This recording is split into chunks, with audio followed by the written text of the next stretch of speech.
the more that you focus on manipulating how you appear to other people, is going to be the more that you're going to draw in people that you have to manipulate your way into their head in order to, fit their narrative or whatever they think.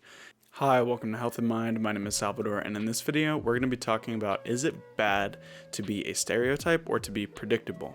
And this has been a topic that I have really put some thought into because I've noticed this behavior in myself a lot. This really, really resonates with me, and it's kind of basically the language around a thought that I had of my own behavior over a long period of time, like years.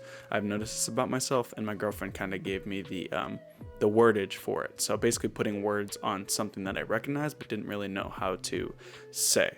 So I'm just going to be expanding on that topic and then just giving my thoughts on it. But I hope you guys enjoy. Definitely be sure to leave a like, comment, and subscribe for more. If you got any questions, suggestions, or anything like that, just go ahead and send them below. And let's get right into it.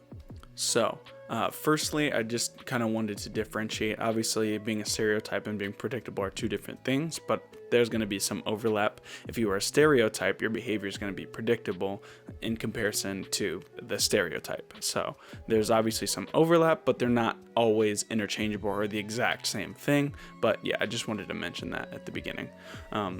So, is it bad? Short answer, no. But it can be. So that's the very short answer. So if that's all you came for, you can head out now. But basically, I'm just kind of going to give some backstory as to what really made me think about this. And maybe you'll be able to kind of tell from my mindset and how I notice it in myself and compare it to your own. If you notice the same behavior in yourself, maybe in a different situation or scenario. However, maybe you can make some connections there. But I really noticed this in myself in the way that I want others to perceive me. And that's basically what it all boils down to, is you trying to control what other people think about you and how you want them to view you and what you're capable of and such, in both behavior and just your ability. But where I really noticed this was especially in high school and just coming out of high school, the people that I was good friends with a lot of them smoked, and I admittedly did at the time too. I was smoking a lot and doing stuff like that, but have since stopped because I noticed how it has affected my behavior and the ripple effect that it's had outwards on the people that I really care about. And obviously I don't want that, so since then I've stopped smoking.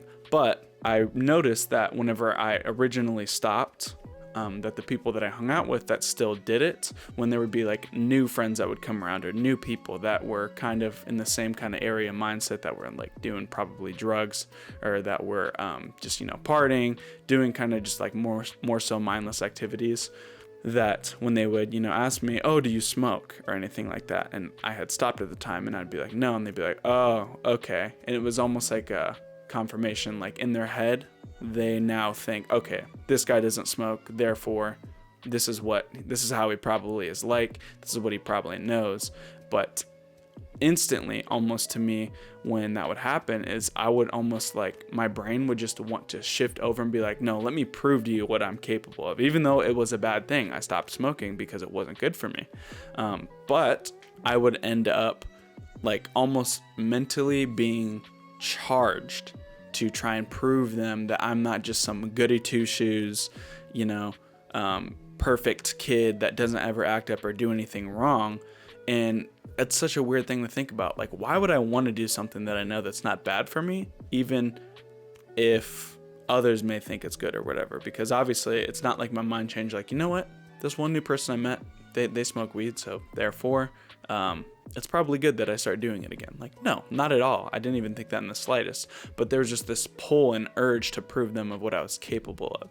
And the same thing would happen whenever people in my past would be they would see me do a specific behavior over and over again, and they're like, oh, yep, I knew it. And it almost made me just want to do the complete opposite just to show them what I was capable of, and that you can't always determine what my behavior is going to be like, and you can't just put me in this box of what you think how you think I'm going to act and what you think I'm going to do, just because that's how I normally act. That doesn't mean it's always how I'm going to act or whatever.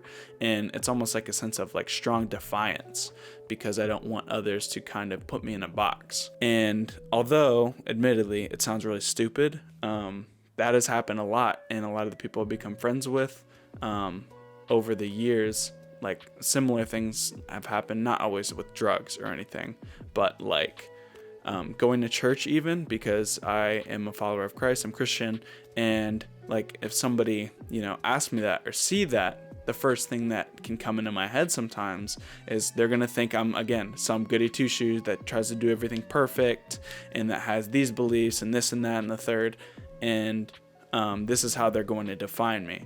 And it can become almost consuming, because at the end of the day, then you're just focused on what other people think about you, not what you really care about or who you really are. Who cares if you really do those things? If you stop smoking weed, if you follow this spiritual practice or whatever, and you stop doing things that maybe you used to that your friends still might do. Okay, well, if they're your friends, real good friends, they're not going to judge you for your change in behavior or anything like that, and they're not going to judge you for your reoccurring behavior unless it's extremely unhealthy. But like I said, what it all really boils down to is trying to control and manipulate what other people think about you, and it can become very consuming and can prevent you from really caring about and falling in love with, not obviously falling in love with, but loving who you are as a person and what you value. And it can become maddening, because if you think about this from a logical perspective of like, okay, I have two friends and I care about how they think about me, I'm going to kind of change how I act just so they don't think I'm predictable and that they know everything that I'm going to do just based on my past, and I'm going to try and do that, and it works. You manipulate two people into them seeing you as not this goody two-shoes guy or girl or whatever. But then think about that multiplied by 500,000. You have 1 million people that are all focused on you and all are thinking the same exact thing. So that multiplied by 500,000. Obviously, you are not going to be able to do that. That is impossible to keep that up for that many people.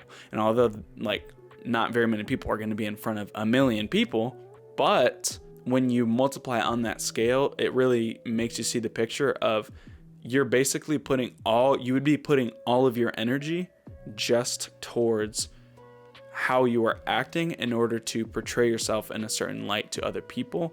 And with that magnitude, it would be completely like life consuming. And obviously it's probably not going to be like that, but it's still going to be consuming to you if that's how you want to kind of act in all the different situations in your life and the people that you're around, regardless of how many people it is, whatever the number is. If you're still focused on that, the point is still the same. You're still trying to manipulate how others think about you based on how you act. And if you're not really focused on what you really value and how you want to act and what it means to you, then you can start to lose sense of what your own values and what you really care about are, and start to value what other people do more. And sometimes that can be really unhealthy. Obviously, there's going to be times like if you value killing animals, that's not a good thing and you want that to change. But when it comes to your core personality and who you are and what you want to be and all that and stuff you care about, you don't want to just conform to everybody else. Everybody's their own individual, and just focusing on what other people think of you is maybe going to be beneficial in a small degree for very specific things, but doing it all your life is really going to have a detrimental effect on your ability to really just focus on who you are as an individual, not just as a whole of the greater sum of the group or as a society and people. And the same thing obviously applies for stereotypes.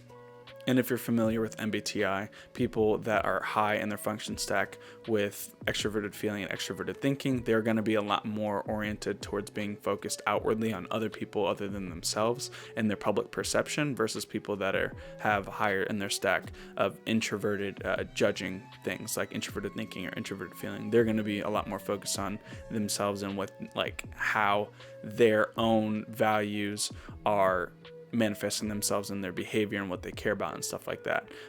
Whereas people that are using extroverted judging functions are going to be a lot more likely to be focused on other people. So I just thought I'd throw that in there because I think that is definitely very prevalent, as I am a high extroverted feeling user.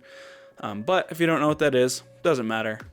But at the end of the day, just being able to really focus on being yourself and doing what you care about is going to be the way that you really draw in people that you really do care about and that mean a lot to you and that are quality friends and family and others. Because the more that you focus on manipulating how you appear to other people is going to be the more that you're going to draw in people that you have to manipulate your way into their head in order to, fit their narrative or whatever they think. And if you really don't want to be worrying about that, you want to be able to surround yourself with the people that are going to be caring of who you are and love you for who you are without having to change and bend and change all your ways for them. Then you're going to want to really try your best to start to focus inward on what you care about. And if other people start to judge you for those things, then you're just going to have to say, you know what, that's fine. If they want to do that, then there's nothing I can do to change their mind. And even if I can change their mind, it's not worth it. It's not going to be worth my time to do so. And yeah, so at the end of the day, being a stereotype or being predictable is not a bad thing. But it can be a bad thing if it is bad behavior. And it may feed into a larger narrative of what people think about people as a collective, like culturally or societally. Like if you see a Hispanic person eating tacos on the street with a sombrero on, it may feed into a specific stereotype. However, there's not really much you can do to control what other people think. So it's important just to do what you really care about, what you love, and not really try too hard to bend what you think and want to do and what you value based on just other people's perception of you. So that's pretty much it. Hopefully I didn't talk in circles too much there, but I just tried to give my thought to it the best I could. But anyways, I hope you guys enjoyed this video. Again, definitely be sure to leave a like, comment, and subscribe for more. And I hope you all have an amazing rest of your day. I'll see y'all in the next video.